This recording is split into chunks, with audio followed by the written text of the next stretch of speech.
नमस्कार, आप देख रहे हैं द खबरी लाइव। हम हैं यहाँ इंदिरा भवन में राज्य पिछड़ा वर्ग आयोग के कार्यालय पर और हम हैं 68,500 शिक्षक भर्ती के अभ्यर्थियों के साथ, जिसमें अग्रणी भूमिका में तूफान सिंह और शिविर सिंह जी लोग काम कर रहे हैं और ये साथी लोग हैं जो अपने मुहिम को आगे बढ़ा रहे हैं। और इनकी पीड़ा है कि सरकार इनको पिछड़ा वर्ग का जो 5% का रिलैक्सेशन होता है वो सरकार इनको नहीं दी है। ये मामला 68,500 शिक्षक भर्ती का है। आइए हम जानते हैं इनकी पीड़ा क्या है। मैं तूफान सिंह बताना चाहूँगा कि ये मामला 68,500 सहायक शिक्षक भर्ती का है। पिछले 3 सालों से लगातार हम लोग दर बदर ठोकरें खा रहे हैं। इसका विज्ञापन निकाला गया 9 जनवरी 2018 को। उस विज्ञापन में आरक्षित वर्ग के ओबीसी दिव्यांग अभ्यर्थियों को 5% की जो छूट मिलती है उसे ना दी गई। उसी को लेकर मामला लगातार राज्य पिछड़ा वर्ग आयोग में पिछले 3 सालों से चला। उसके बाद सुनवाई हुई, शासन की तरफ से इस पर कार्यवाही की गई, जवाब दिया गया, उसके बाद फैसला आया। जब यहाँ से आदेश निर्गत हुआ, शासन को गया, उसमें साफ साफ यह इंगित किया गया कि आरक्षित वर्ग के ओबीसी अभ्यर्थियों को 5% की छूट प्रदान करते हुए पूर्णांक 150 में से 60 अंक अर्थात 40% पर उत्तीर्ण किया जाए और उत्तीर्ण होने वाले अभ्यर्थियों को बेसिक शिक्षा विभाग में नियुक्ति दी जाए। लेकिन अभी तक सरकार इस पर कोई भी कार्यवाही नहीं की है। इसी को लेकर हम लोग फिर आज इकट्ठा हुए राज्य पिछड़ा वर्ग आयोग में अपनी बात बताने के लिए। और ये आपको मैं दिखाना चाहूँगा, ये आदेश है। इस आदेश में सबसे बड़ी भूमिका यह है कि लगातार सुनवाई हुई, दिखाइए इसको। सुनवाई होने के बाद एक एक बिंदुओं को स्पष्ट लिख के रखा गया है इसमें। और इसमें बताया गया कि जब भी बेसिक शिक्षा विभाग में भर्ती होती है तो एनसीटी के गाइडलाइन के नियमानुसार होती है। बेसिक शिक्षा विभाग में आरक्षण की नियमावली 1994 फॉलो की जाती है। सभी नियमों में साफ साफ स्पष्ट है कि आरक्षित वर्ग की जो कैटेगरियां हैं वो एनसीटी की गाइडलाइन के आधार पर 6 कैटेगरियों को डिवाइड किया गया है। SC, ST, OBC, ex serviceman, freedom fighter और हमारे भूतपूर्व सैनिक, इन 6 कैटेगरियों को एक समान रखा गया है। इसके पहले जो भी भर्ती हुई 72,825 2011 में, उसमें भी आरक्षित वर्ग में ओबीसी को थोड़ा मैं कंटेंट करना रखा गया। चाहिए। तो क्या हमें आप जरा सा ये बताइए, क्या जो दिव्यांग जन सेवानिवृत्त लोग, हाँ, क्या उनको 5% का रिलैक्सेशन दिया गया था क्या भर्ती? नहीं, उनको भी नहीं दिया गया, किसी को नहीं दिया तो क्या गया। ये सरकार सिर्फ थोथे वादे करती है क्या कि हम सड़कों के लिए काम कर रहे हैं, दिव्यांगों के लिए काम कर रहे हैं?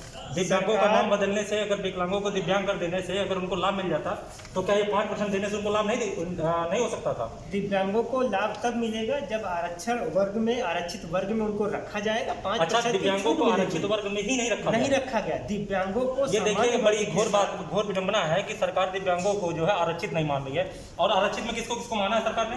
आरक्षित वर्ग में सिर्फ एससी और एसटी को, और इसके अलावा किसी भी जातियों को नहीं माना गया। ये मामला लगातार हम लोगों का आयोग में चल रहा था। आपका मामला कितने सालों से चल रहा है? ये विगत 3 सालों से चल रहा है। उसके बाद आदेश निर्गत हुआ, शासन की तरफ से अभी इस पर कोई कार्रवाई नहीं हुई। आदेश कब का निर्गत हुआ? आदेश 5 जनवरी 2022 को निर्गत किया गया। इसमें 2 सप्ताह का समय दिया गया था। सप्ताह पूरा हो चुका, महीनों बीत गए, लेकिन अभी तक इस पर कोई कार्रवाई नहीं हुई है। इसी मांग को लेकर हम लोग बराबर से डटे हुए हैं और शासन से, सरकार से ये गुहार और मुहिम लगाई जा रही है कि हमें हमारी बातों को सुन के न्याय दिया जाए। मैं ये बताना चाहूँगा कि यह जो आदेश निर्गत हुआ है, इस पर सभी माननीय सदस्यों के द्वारा, सभी उपाध्यक्ष और अध्यक्ष के द्वारा एक सहमति के रूप में सचिव महोदय के द्वारा यह संस्तुति शासन को भेजी गई है कि 68,500 शिक्षक भर्ती में जो त्रुटियां हुई थी उसको सुधारते हुए आरक्षित वर्ग के ओबीसी, दिव्यांग, भूतपूर्व सैनिक और स्वतंत्रता संग्राम सेनानी, इन 4 वर्ग के अभ्यर्थियों को आरक्षित श्रेणी मानते हुए उत्तीर्ण किया जाए और इनको नियुक्ति दी जाए। लेकिन अभी तक इस पर कोई कार्रवाई नहीं हुई। यह मामला विगत 3 सालों से चला आ रहा था। लगातार 3 साल से आप लोग संघर्ष कर रहे हैं। लगातार 3 साल से हम लोग संघर्ष कर रहे हैं। हमारी मांग यही है कि किसी भी कीमत में आयोग का आदेश आया है। इसमें अधिकारियों का क्या कहना है? अधिकारियों को इस पर कोई, अधिकारी सिर्फ शासन और दबाव में, सत्ता में अपने इधर उधर टोल मटोल करते रहते हैं, सिर्फ बहानेबाजी की जाती है। अधिकारी मान रहे हैं गलती क्यों नहीं मान रहे हैं? अधिकारी अभी तक अपनी गलती को नहीं स्वीकार किया। राज्य आयोग ने बता दिया कि सरकार की तानाशाही की रवैये, जैसा कि मैंने एक लेटर वायरल देखा था, उसमें कहीं जो है आपके बेसिक शिक्षा सचिव, शायद मुझे सही ढंग से नहीं याद है, लेकिन प्रताप सिंह बघेल भी कहे हैं कि ये गलती हुई है। हाँ, कुछ इस तरह का था क्या? जी, जब भी सुनवाई होती थी राज्य पिछड़ा वर्ग आयोग में, तो जितने भी आला कमान अधिकारी आते थे, चाहे वो सचिव परीक्षा नियामक प्राधिकारी रहे हों, चाहे सचिव बेसिक शिक्षा विभाग रहे हों, अपर बेसिक शिक्षा सचिव रहे हों, कोई भी अधिकारी आता था तो इस बात को बार बार मानता था कि हाँ, त्रुटियां तो हुई हैं, लेकिन उस त्रुटि को सुधारने के लिए कोई इस पर अमल करने के लिए तैयार नहीं था। इसी की सुनवाई के बाद माननीय अध्यक्ष जी ने आदेश निर्गत किया। सभी माननीय सदस्य और उपाध्यक्ष की सहमति से आदेश गया है। उस आदेश पर कार्रवाई होनी चाहिए। आरक्षितों का हक मारा गया, उनको हक मिलना चाहिए, न्याय की बात हो, इसी मांग को लेकर हम लोग आए हैं। इससे पहले 69,000 शिक्षक भर्ती में भी आरक्षण का ही मामला उठा था। जी जी, वही 68,500 उससे पहले की भर्ती है। जी 68,000, इसमें भी आरक्षण का घोटाला हुआ। 68,500 उसके 1 साल पहले की भर्ती है। इसका आरक्षण का घोटाला अभी तक दबा रहा। राज्य पिछड़ा वर्ग आयोग का अब आदेश आया, इसमें भी लगभग 20 से 22,000 सीटों का घोटाला किया गया है। इसी कारण 68,500 में अभी भी 23,000 सीटें खाली रह गई हैं और 69,000 भर्ती का आरक्षण घोटाला लगभग 19,000 सीटों पर हुआ है। उसका मामला लगातार चल रहा है और अभी उस पर कुछ समझाने बुझाने के लिए कुछ सीटों पर 6800 सीटों पर आदेश भी जारी किया गया, लेकिन 68,500 का जो 20-22,000 सीट का घोटाला है उस पर कोई भी निर्णय नहीं लिया गया है। ये सबसे बड़ी खबर है। यही बात को लेकर हम लोग डटे हुए हैं बराबर। चलिए, धन्यवाद तूफान जी, आप हमारे साथ जुड़े। अच्छा शिविर जी, आपको क्या लगता है कि सरकार क्यों नहीं आपकी बात मानना चाह रही है? सरकार के अधिकारियों, आला अधिकारियों ने गलती की है और वो अपनी गलती स्वीकार करेंगे तो माननीय मुख्यमंत्री जी उनको दंडित भी कर सकते हैं। ये मामला हमारा 2018 का 68,500 शिक्षक भर्ती का है, जिसमें इन्होंने प्रस्ताव के समय ही गलती की थी। प्रथम प्रस्ताव में इन्होंने 82 और 90 अंक का उत्तीर्णांक में 5% छूट दी थी, लेकिन 20 दिनों के अंदर एक बैठक बुलाई गई कि अभ्यर्थी 1,07,000 कम होने के कारण उत्तीर्णांक कम किया जाए, 40 और 45 किया जाए, जिसमें आरक्षित वर्ग को 40% यानी 60 नंबर लाने होंगे और अनारक्षित को 67 नंबर। लेकिन अधिकारियों ने अपनी तानाशाही रवैये से उसको गलत तरीके से SC ST को तो 40% पर रखा, बाकी सभी आरक्षित वर्ग OBC हो, चाहे दिव्यांग हो, भूतपूर्व सैनिक हो, स्वतंत्रता संग्राम सेनानी हो, सबको इन्होंने 67 जनरल के बराबर रखा। ये विडंबना की, इन्होंने हमारे साथ छलावा किया है, लगातार इन्होंने हम लोगों को ठगने का काम किया है। और जबकि इससे पहले 2011 की भर्ती 72,825 है, उसमें इन्होंने आरक्षित को 5% की छूट दी है। और इसके बाद 2018 की भर्ती के बाद तुरंत 69,000 शिक्षक भर्ती आई, उसमें भी इन्होंने 5% छूट देने का काम किया है, जिसमें आरक्षित के लिए 90 अंक यानी 60% और अनारक्षित के लिए 97 अंक। इसके बाद जूनियर भर्ती आई, उसमें भी दिया, लेकिन हमारे साथ लगातार ऐसा छलावा किया गया है ताकि हम लोगों को ये ना मिले। पहले पायदान से ही इन्होंने हमको आरक्षण से अलग किया है। यदि हम लोग उत्तीर्ण ही नहीं होंगे तो आगे आरक्षण की जो 27% आरक्षण होता है उसकी लड़ाई कैसे लड़ पाएंगे। इन्होंने जानबूझकर हम लोगों के साथ ऐसी त्रुटि की है, जिसको लेकर हम राज्य पिछड़ा वर्ग आयोग आए हुए थे, अपनी पूरी फरियाद लगाई माननीय अध्यक्ष जी के यहाँ। सुनवाई लगातार चलती रही कई सालों से। कोरोना का समय आया, कोरोना के समय को देखते सुनवाई बाधित रही, लेकिन हम लोगों ने लगातार अपनी मुहिम जारी रखी। आज जब 5 जनवरी को आदेश माननीय अध्यक्ष जी के द्वारा दिया गया और 2 सप्ताह का समय दिया गया, उसमें कहा गया कि जो है 2 सप्ताह में आयोग को भी अवगत कराया, लेकिन आला कमान अधिकारी अपनी गलती स्वीकार नहीं कर रहे हैं। वो अपनी तानाशाही रवैया अभी भी लगातार कर रहे हैं, चुनाव का बहाना दे रहे हैं कि हम नहीं करेंगे। ऐसी चीज़ें हमारे सामने आ रही, वो हमारे खिलाफ ही है।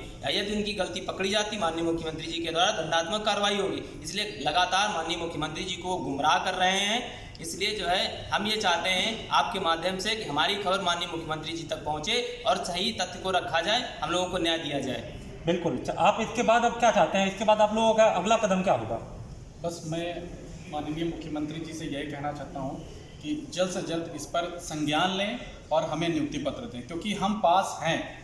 जी, हमारी ही विसंगतियों को देखते हुए आज भी 22,933 पद खाली है, हमारे आरक्षण के पद हैं, इन पर हम लगातार लड़ाई लड़ेंगे। यदि इन्होंने ऐसा हमारा आदेश का पालन नहीं किया तो हम लगातार माननीय मुख्यमंत्री केशव मौर्य और माननीय मुख्यमंत्री जी के विधानसभा क्षेत्र में जाकर के अपने साथियों के साथ जाकर इनका विरोध करेंगे और वहाँ की जनता को बताएंगे कि ये लोग लगातार आरक्षण के साथ खिलवाड़ कर रहे हैं और हम लोगों को जो है साथ धोखा दे रहे हैं। आप लोग इस पर जागरूक होइए और इनका विरोध करिए।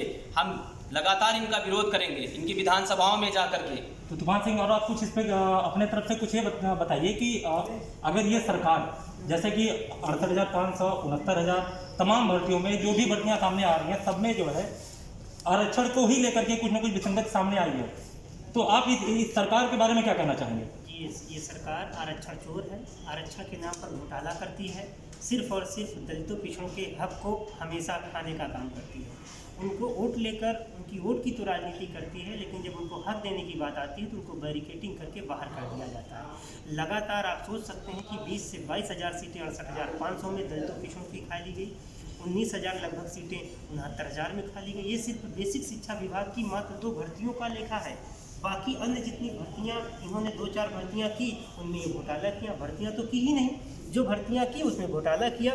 आज वर्तमान में जितने भी छात्र, नौजवान और युवा हैं जो लगातार हर भर्ती को लेकर मांग कर रहे थे, अपनी भर्ती की लंबी भर्तियों को पूरा कराने के लिए गुहार लगा रहे थे, आज वो पीड़ित हैं। अपनी मांग को लेकर आचार संहिता लगने के बाद हर एक विधानसभा में अपनी बातों को लेकर सभी प्रत्याशियों से मिलकर ये बात रख रहे हैं कि सत्ता परिवर्तन होने के बाद या जो भी सत्ता में आता है उससे हमारी मांगें कैसे पूरी हो सके। जब तक ये आदेश है हम लोग बराबर लड़ाई लड़ते रहेंगे, क्योंकि राज्य पिछड़ा वर्ग आयोग का आदेश है, सरकार को मानना होगा, इस आदेश को झुठला नहीं सकती।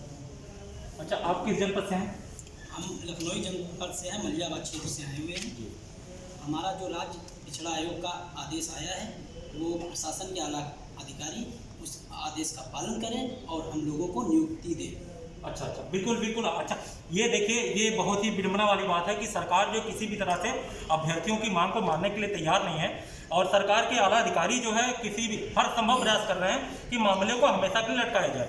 क्योंकि मामला जो है 20 दिन कितने जनवरी का था ये मामला? ये 5 जनवरी का, 5 जनवरी 2022 को ये ऑर्डर निर्गत हो चुका है, और तब से इनको 20 दिन का समय दिया गया था, और ये तमाम समय हो गया, बीत चुका है, 1 महीने से ज़्यादा हो चुका है, लेकिन अधिकारियों के काम पे अभी भी जू नहीं रेंग रही है।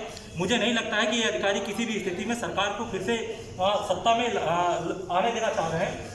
जी बताइए। हम माननीय मंत्री जी के यहाँ हम गए थे दिसंबर 2011 में, इस मामले को लेकर उनको अवगत कराया। उन्होंने हमको आश्वासन दिया था कि जब 69,000 का आदेश आया तो उस पर कार्यक्रम चल रहा था, तो उसको हमने बताया कि हमारे भी 68,500 में भी विसंगति हुई है और ऐसा मामला हमारे माननीय आयोग में चल रहा है। माननीय मंत्री जी ने हमके पूरे आश्वस्त किया था कि आप लोगों का आदेश आएगा तो इसका भी पालन किया जाए। अब इस आदेश से वो कतरा रहे हैं, लगातार भागने का प्रयास कर रहे हैं। हमारी बात भी फ़ोन से हुई, लेकिन उन्होंने कहा कि अब इस समय कुछ नहीं हो सकता है। वो बार बार हम लोगों को बहकाने का काम करते हैं, जबकि इससे पहले उन्होंने कहा था कि आदेश आपका आएगा, आपका भी किया जाएगा, गलती हुई है। ये थोड़ा सा आप लोग जगह दीजिए। ये देखिए, राज्य पिछड़ा वर्ग आयोग का कार्यालय है, और यहाँ पे राज्य पिछड़ा वर्ग आयोग ने इन अभ्यर्थियों के साथ न्याय किया है, और इन लोगों के साथ अच्छा कॉपरेशन किया, और इन लोगों को जो भी इनकी मांग थी उस मांग को सही ठहराते हुए अपना कार्य किया। लेकिन ये सरकार के आला अधिकारी ना जाने किस मद में चूर हैं, जो इन अभ्यर्थियों की पीड़ा को सुनना नहीं चाहते हैं। हम जो है सरकार से ये कहना चाहते हैं कि आप इन अभ्यर्थियों की बातों को सुनिए, नहीं तो ये वो अभ्यर्थी हैं जो आपको जड़ से उखाड़ के फेंकने की क्षमता रखते हैं। ये 2022 चुनाव कहीं ऐसा ना हो कि सत्ता का वो परिवर्तन लाए कि आपका समूल नष्ट हो जाए। तो हम इन्हीं बातों के साथ अपनी वाणी को यहीं विराम देते हैं, और आप देख रहे हैं दलाल खबरी।